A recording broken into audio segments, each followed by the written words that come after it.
ildir bu işlə məşğul olan qəhrəman nənə cavan sürücülərdən heç də geri qalmır.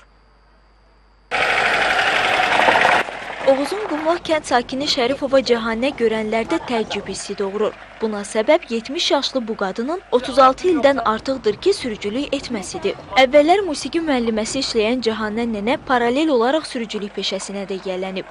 Atasının ona hədiyyə aldığı avtomobili o 36 ildir ki, sürür. Atamın yadigarı maşında bu. Ömrümün axırına da dəyişməkdə fikrim yoxdur, həmin maşında sürürəm.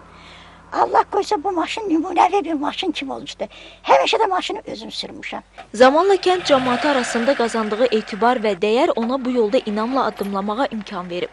İlk öncələr qadın sürücüyə rayonda pis baxsalar da, Cəhanə nənənin nümunəvi sürücülüyü hamının rəğbətinə səbəb olub. Azərbaycanın ilk qadın sürücülərindən biri olan Cəhanə nənə kənddə xeyirxah insan kimi də tanınır.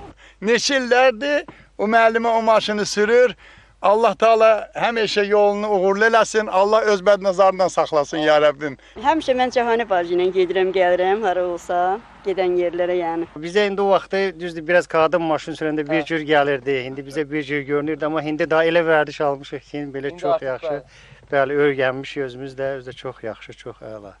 Uzun müddət sürücü olduğuna görə yolda heç kimi də özündən asılı olmayaraq, qadın, kişi asılı olmayaraq yolda heç kim qoymur. Pulu var, yox, müəllimə də ona baxan deyil, amma hörmət edir.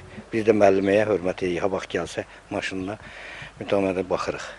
O hal-hazırda da Qumlaq kəndindən Oğuz rayonuna sərnişinləri aparmaqla çörək pulu qazanır. Öz yaşıdları bir tərəf və hətta cavanlara belə nümunə olan Cəhanə nənənin sürücülüyündən kənd sakinləri də çox razıdır. Gülgəz Mustafayeva, İlham Əhmədov, Sərxan Məmmədov, Oğuz. Cəhanə nənə indi vaxtının çox hissəsini sosial şəbəkələrdə keçirən cavanlara da örnəkdir. Və sonda İsmayılıda Olimpiya